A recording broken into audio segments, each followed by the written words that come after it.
नमस्कार, बी न्यूज मध्ये आपलं स्वागत। मी पूनम चौगुले। सर्वप्रथम आजच्या ठळक बातम्या। तब्बल 3 दशकाहून अधिक काळ प्रलंबित असलेला चंदगड तालुक्यातील 55 गावातील हेरे सरंजाम जमिनींचा प्रश्न अखेर कायमस्वरूपी निकाली। सुमारे 22,000 शेतकरी कुटुंबांना दिलासा। 19 किलोच्या व्यावसायिक सिलेंडरच्या दरात 174 रुपयांची कपात, तर नायरा एनर्जी कंपनीकडून पेट्रोल प्रति लिटर 5 रुपये आणि डिझेल 3 रुपयांनी स्वस्त।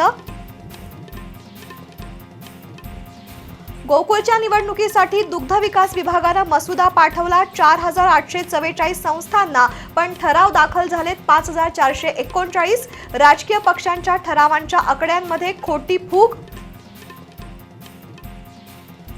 कोल्हापुरातील साकोली कॉर्नर ते उभा मारुती चौक पर्यंतचा रस्ता म्हणजे डर्ट ट्रॅक, रस्ता नव्हे नागरिकांच्या खस्ता। वृत्त मालिकेतून महापालिकेला जाग करण्याचा प्रयत्न। आणि नाडी परीक्षणापासून MRI पर्यंत पोहोचला वैद्यकीय चिकित्सेचा प्रवास, मात्र डॉक्टर आणि रुग्ण यांच्यातील विश्वासार्हतेचा पाया होतोय कमकुवत। डॉक्टर्स डे निमित्त बी न्यूज विशेष।